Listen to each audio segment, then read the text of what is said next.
welcome back to another episode of the Daily Wisdom Words podcast, where every week we talk to folks who have stories, advice, and life hacks, all of which take you one step closer to that feeling of hope.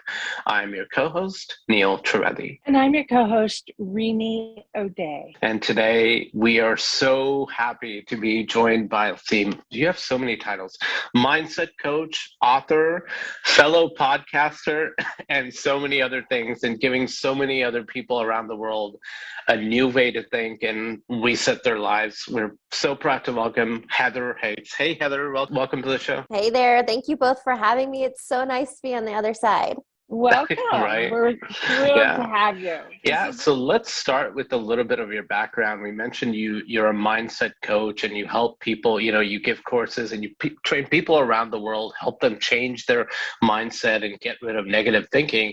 And I know that much of that journey started in 2017, and you've written this a lot in your in your biography online and all that, about how all of a sudden you had this moment where you left the corporate job, left the safety net, so to speak, and to get you on the road to what you eventually started doing and what you do today. So what I'd like to know is, how did that come about? Was it like all of a sudden an epiphany moment? Was it leading up for a few months, a few years? What was your mindset when you were going through that transition phase? How much time do we have? The only reason I say that, yes, I quit corporate back in 2017, but honestly, my journey started literally decades ago. I remember when I'm currently 37. When I was growing up in elementary school, I watched Oprah. So I watched Oprah growing up, started a gratitude practice. I remember I was 8 years old. I was in the 4th grade. And every night before bed, I would journal 5 things from that day for which I am grateful. So I really started this in elementary school. And then, I was one of those kids. I know many people can relate. I never felt like I fit in. And so I was interested in psychology and human potential. I started reading personal development, self-help books at a very young age. The one that I can remember most is when I was 15, I read The 4 Agreements. Have you guys heard of that book? Oh, yeah. I've heard of it. Yeah. It's a fantastic book. Yeah. Right. And so the 4 Agreements, Don Miguel Ruiz, but the 4 Agreements are never take anything personally. And that one has helped me so much, because we tend to take so much personally, and that creates a lot of mental chaos. But that's one. Never take anything personally. Always do your best. Don't make assumptions, and be impeccable with your word. But I remember reading that at 15. And anyway, to fast forward and give a long story short, I did what we're conditioned to do. I went to college. I got a degree. Then I got another one. And I worked the corporate ladder, climbed it for 10 years, because that was going to bring me happiness. And it didn't. I was always chasing this, I'll be happy when, that conditional. I'll be happy when I get promoted. I'll be happy when I make more money. I'll be happy when I get engaged. And I got all those things, and I still wasn't happy. And so I hired my first coach back in 2016. It was actually through the Tony Robbins organization. So Tony Robbins was part of my journey, that high vibe motivation, which is great, but that's not sustainable. People chase that high. And Yes. I became a self-help junkie, always chasing the high, always seeking external, the next event, the next course, the next thing, until I realized it's an inside job. So Yes, I love that. Have you ever heard the saying, knowledge is power? Yeah. Oh, I had that. Yeah. I had that painted on my kids' bedroom wall when they were growing up. Well, I don't believe knowledge is power. Experience is power. Applied knowledge is power. So when I connected the dots and I was like, oh, practice what I preach, things changed and quickly. And yes, ultimately that led to quitting corporate, because I had this burning desire. Napoleon Hill talks about that in Think and Grow Rich, a burning desire to live life on my terms. The American dream was not my dream. Where were you 25 years ago when I applied knowledge? I loved that. Yeah. And so I did. I took a huge leap of faith. I quit corporate, no plan, a lot of fear, but now I've learned to let fear fuel me, not rule me. I love that, right? Let fear fuel you, not rule you. Took a leap of faith, ended up with a 6-figure payout. The company had IPO'd. I did not know I was getting that until after I quit. So that's when I got to experience universe has your back. Nice. Nice. And so that gave me a little bit of a cushion, and I took some time off to go. It was like my own eat, pray, love. I had to go on my own journey, figure out who I was, what I wanted in my life, which led me to writing a book, starting a podcast, getting into coaching, and living life on my terms. No, I'm so glad you brought that up, because we've talked about Tony's name has came up like on this podcast here and there a few times. And it always goes back to the same thing. Most people who we interviewed, including a manifestation coach that we had on sometime last year, she said the same thing, that all that stuff, it's great for motivation, but it doesn't do you any good if you don't put in the effort with it, right? People pay money for a personal trainer. They pay for their body, but I don't think people understand the ROI on their mind. So for example, a personal trainer can teach you nutrition, show you how to use the weights, but they cannot do the reps for you. Right. So yes, it comes down to it's a team effort. Right. It's a team effort. Well, get somebody who's willing to work with you, and, but at the same time, you have to put in your effort too. So yeah, everything together. It's also a mind-body connection too. So if you're taking care of your body, you're taking care of your mind. And speaking of mindsets, now I know I would recommend anybody watching or listening to this, first of all, go check out Heather's YouTube page, go check out our website. I know you have lots of free videos on there and tips and things about changing your mindset. Can we get a sample of that? Like, can you give an example? Say somebody is thinking negatively, and of course, for details, check out Heather's YouTube page. But give an example. How exactly does that work? Say somebody is afraid, tomorrow I got to give a speech and I'm going to suck at it. I'm going to bomb. So what are the initial steps somebody would take to overcome that?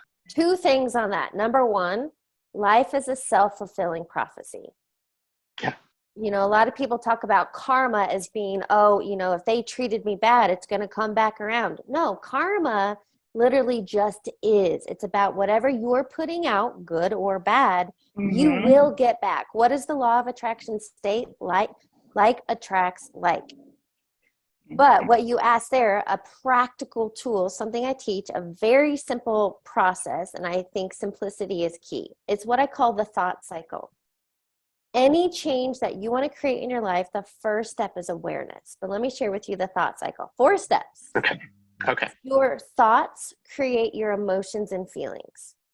Those lead to the actions or inactions you take, like most adults admit to procrastination, and ultimately create every result in your life. So I love this simple: thoughts, emotions, actions, results.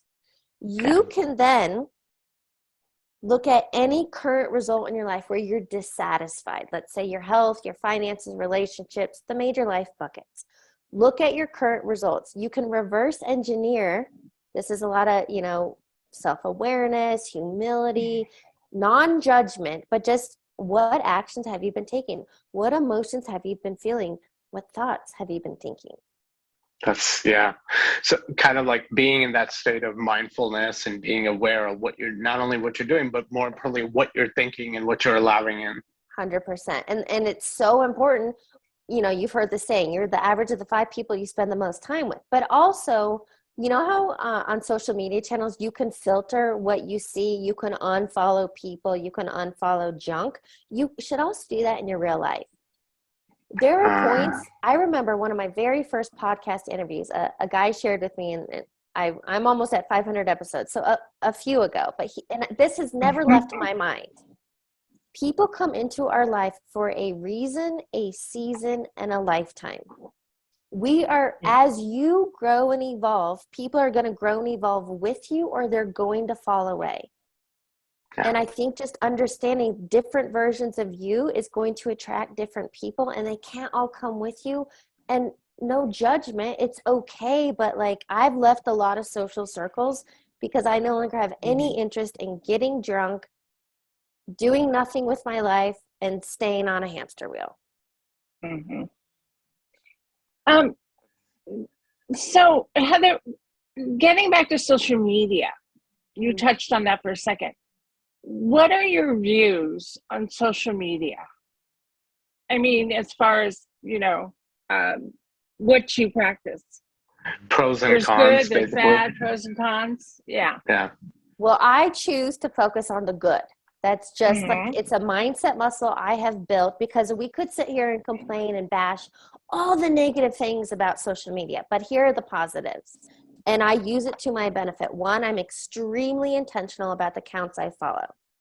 Instagram, for example, is my favorite platform. And most of the people, when they follow me, or people in my circles, are like, oh, you're only following a few accounts. Yes, that is very intentional, because I want to see that in my feed.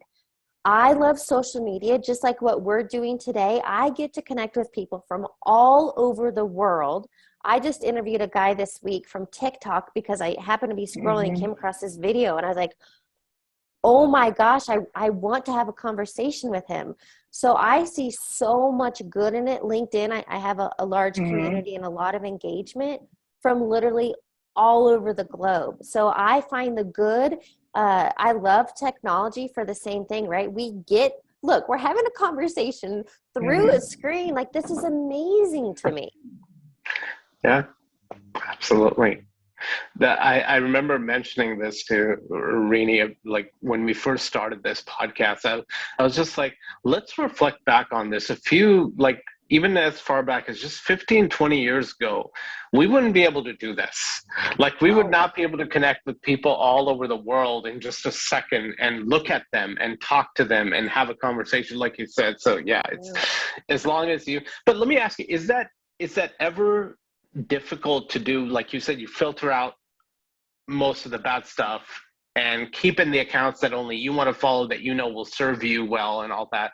Is there ever pressure from, I don't know, people around you or friends say, why don't you try this, or why don't you do that, or why are you not doing this, or why are you not, stuff that people expect to be done, whether it's bad for you or good for you? Is there ever that kind of pressure around you, or have you managed to also filter out those people who might give you that type of advice? I guess I'm just in a space of, I don't care what others think about me. I don't. Yeah. I'm living my own life, and they're living theirs. For example, alcohol's not really a thing for me anymore. And last night I went with a couple girlfriends to the pro bull riding rodeo here in Denver. It was the finals, and they got drinks, and most people are drinking, and part of me kind of I like having a drink in my hand, but I don't like the effects. So I just choose, and I'm okay in social settings to not drink. It's just a choice I have. If I want one, have one. But generally speaking, I don't want one. Does that come easy to you, or did you have to work on it over time? Like, I know you said that it started really young for you, this kind of mindset about getting what you want and getting to there, but what are some of the cons along the way that you had to, maybe hurdles or so that you had to cross to get to that point where you can say that and empower others to say it as well? Well, this has not been effortless, I will tell you that. And even as an example, growing up as a young girl, I was extremely shy, like a very shy young girl. And I was only comfortable around like my immediate family. I remember even when my parents would host family gatherings, I would hide behind my mom's legs, like that shy. Wow. And then I remember in the 8th grade, due to my dad's job, we moved twice. And that life experience, I do love how Tony says life is always happening for you. But I also believe life is happening through you.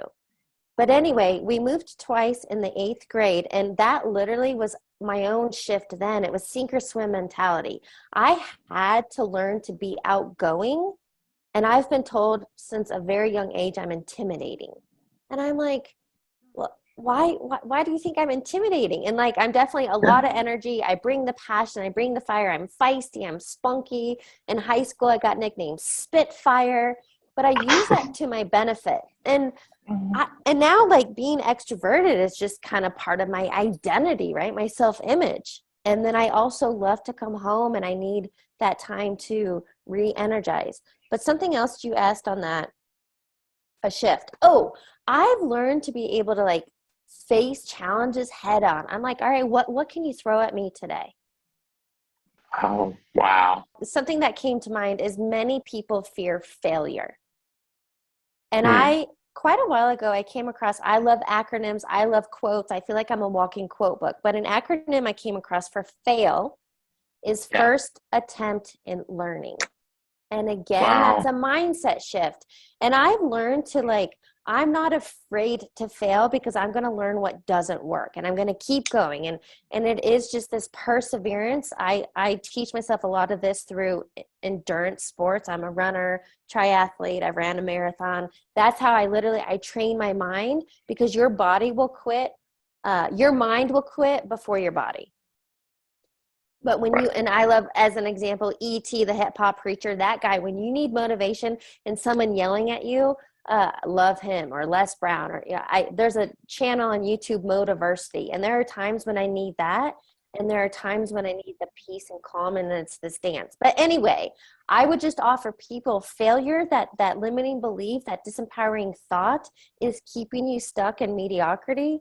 And we have the power, every single one of us, to live an extraordinary life, that we can do anything we desire when you line up with it, and it begins with thought. Heather, do you meditate? Oh, yes. And there are many times, I remember when I did my 200-hour yoga teacher training in Bali.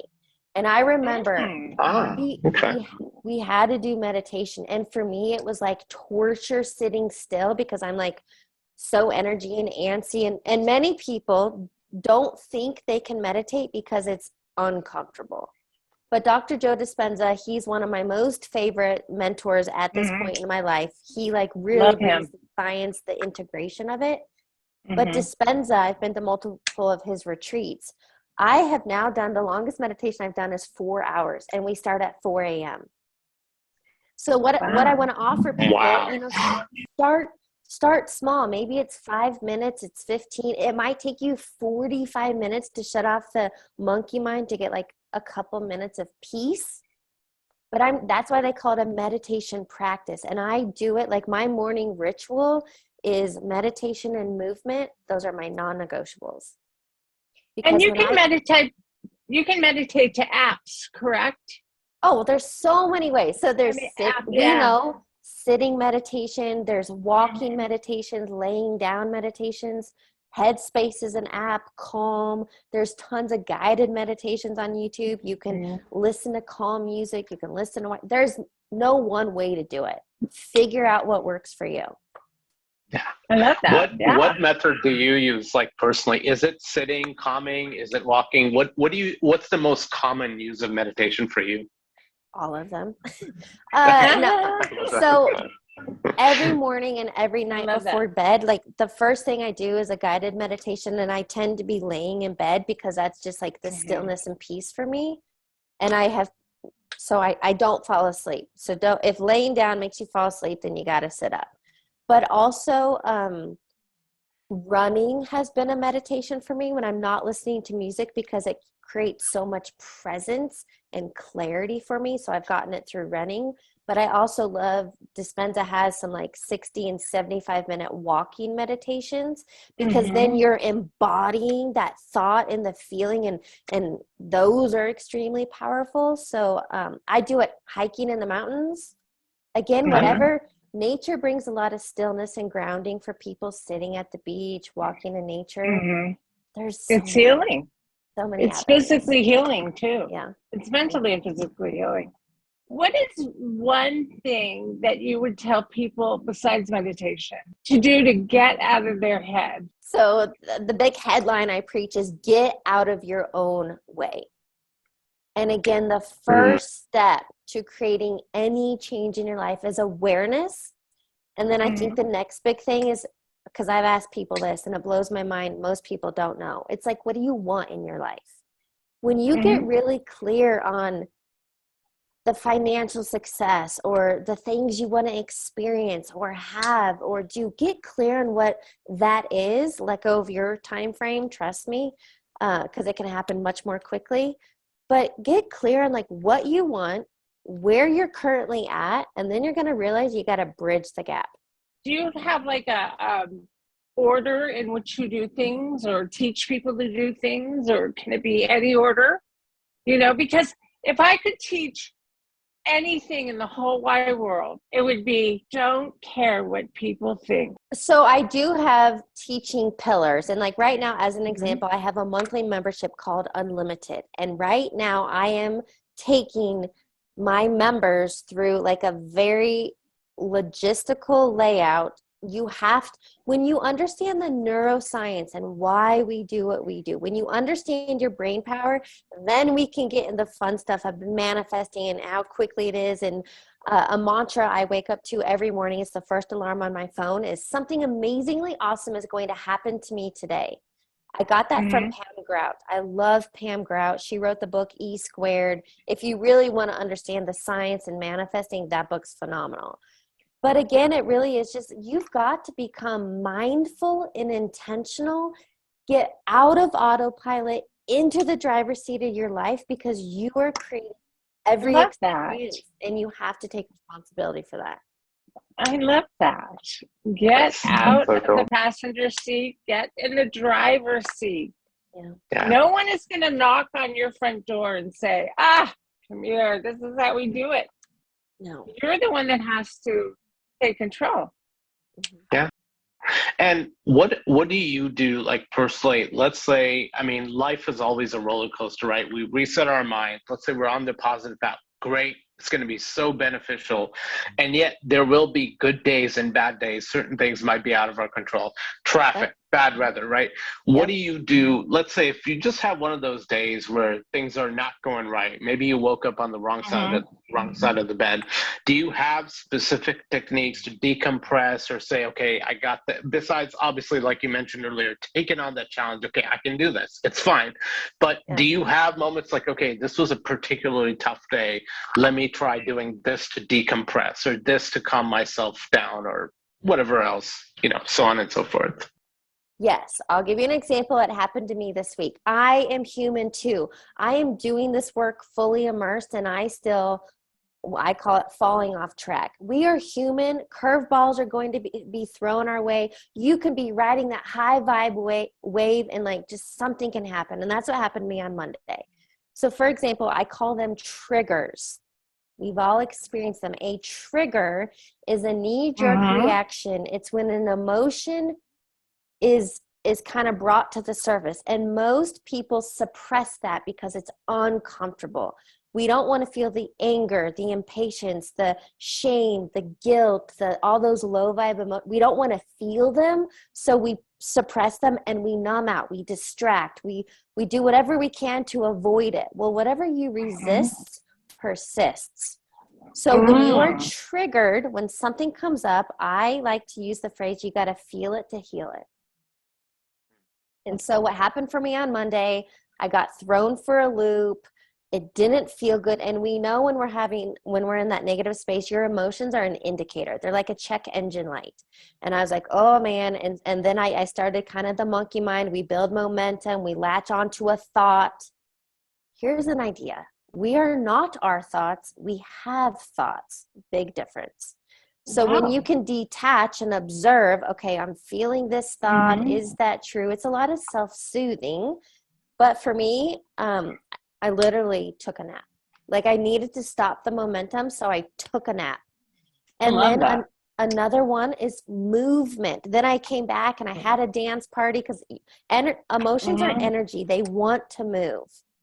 And so maybe that's a walk around the block. Maybe it's for me, I had a dance party. Maybe you need to go for a run, do yoga, but like get movement, then come back and then you take inspired action.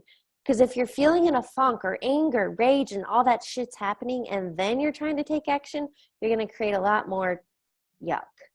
I think of it like a 3-step process. I'm very big on acronyms and processes. So here's what I do. When you are triggered, when you feel that negative emotion, you know what it feels like. It doesn't feel good. Figure out where it is in your body. A lot of times for me, it's in my chest, tightness, short breathing, feels like stress. A lot of people experience anxiety, worry. That's all thought.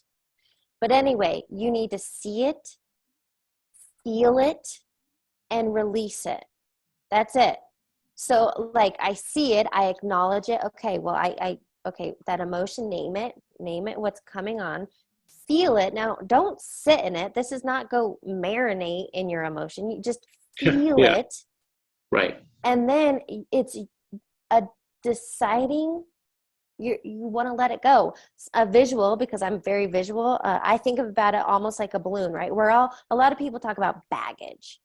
If you think of your different emotions and states as a bunch of balloons tethered to a string, and then, name the balloon, right? The emotion on the balloon, see it, feel it, and then release it. So decide to let that go. And then you can literally watch it float away. And it's this release. Wow. Yeah. Heather, I do that every single day. Yeah. I put my negative emotion in the balloon, and then I just cut it and it goes away. Yeah. Yeah. Right? Yeah. I think I was just going to add another one. I do monthly moon rituals. So full moon and new moon. Oh, I love that. Yeah. Oh, Again, wow. These are intentional practices, but what you can do on a full moon, think about a full moon, a full cup, things you need to release. So you can write out limiting beliefs, behaviors, habits, write them out. And then, I surrender and I choose to let these go. And then you can burn the paper. That's a fun one. I do that too. That's something my counselor suggested for my depression, and helped me a lot, is put especially all emotions on pieces of paper when I'm in that process or doing that exercise, and then burning all the negative ones, because he said it serves as a 2-step. When you write it out at first, you're acknowledging them, right? You're not completely trying to suppress it. So it's okay, I'm acknowledging you for get your 15 minutes of fame in, but now you guys got to go. You can't stay here for long. And that's the way. So I do that too. I love that practice of burning the negative emotions. Yeah. I can really relate to that. Yeah. So another big thing in this journey of yours is the podcast. So talk about that. How did you get the idea for it? How did you conceive it, and where people can listen to it? And so what it's all about, and so on and so forth. Sure. So my podcast is called Mind Over Matter. I launched it. I love that title, by the way. Thank you. I launched it December of 2017. And for me at the time, I was in a group of a lot of entrepreneurs, and a lot of people had podcasts. And I love content creation. And I was like, it's another way to put out content. And that's when I repurposed my audio, and I use the video for YouTube. But what I do is I release 2 episodes every single week. Mondays are just me, when I'm sharing mindset, manifesting tips, self-discipline habits. And Wednesdays is when I've interviewed somebody. So I've had all across the board, endurance athletes, holistic psychologists, other mindset coaches, manifesting coaches, whatever. But we're always talking about, for example, this week I had a guy, chiropractor, but we went really big on the subconscious mind, because the subconscious mind is what's running the show. Again, I love that mind-body connection, but I'm just ultimately here to empower and remind people of your innate potential. Get out of your own way, and every moment is a fresh start. Yeah. It's good philosophy to have. Absolutely. And people need to check you out, because you are a pioneer in this field. That's amazing. I really believe that. You also wrote a book. Yeah. Tell us about that. Yeah. Tell us about the book. So my book is called Take the Leap. And that is, the subtitle was How I Quit Corporate and Found My Happy Place. And ultimately, I think it was just my compilation of my different personal development teachings, the power of gratitude, focusing on what you can control, a morning routine, a little bit of manifesting. I gave some stories and examples. Again, once I became aware, whatever I focus on expands. And if you're new to this, literally focus. I remember I dated this guy at the time, and he would always joke about, and then I found $5, and then I found $5. And literally, I was out walking my dog and walking back, and there was a $5 bill in the grass next to the fence. I took a picture. And I believe that. I'm not blown away by this stuff anymore. I'm more like, I love how things come about. And when we can detach from the outcome, allow the universe, God, spirit, energy, whatever, to show us the fastest, quickest, easiest way. We get clear in the what, we do the internal work to line up with it. And like, guys, this is supposed to be fun. That's what I remind myself. We're here on Earth, 3D. We have a body. We get to be here. Yeah, absolutely. Yeah. And it's a great life. So, use it to your benefit. Yeah. Get a hold of Heather. Heather, where can you get your book? Well, you can actually grab it on my website, heatherhakes.com. It's also on Audible, read by yours truly, and on Amazon. Nice. Yeah. Nice. And where can people find you, your social media handles and all that other stuff, and your website? I think just start with my website, Heather Hakes, because I heatherhakes.com. I have a section that says Let's Get Social with direct links, but I'm on all the platforms, Instagram, TikTok, YouTube, link. I'm there. I'm on all of them. Yeah. I love your YouTube videos. I was ever since like when we first I thought, okay, I would look at a few when we decided like, okay, you're coming on the podcast and you agreed. I was like, okay, let me check out a few for reference. And then all night I just kept watching and went, no, let me see another one.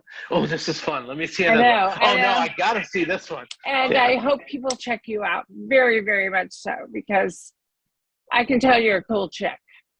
Well, thank you both. I appreciate you having me on and having this conversation. Pleasure to have you, and have a great day. See you guys. All right.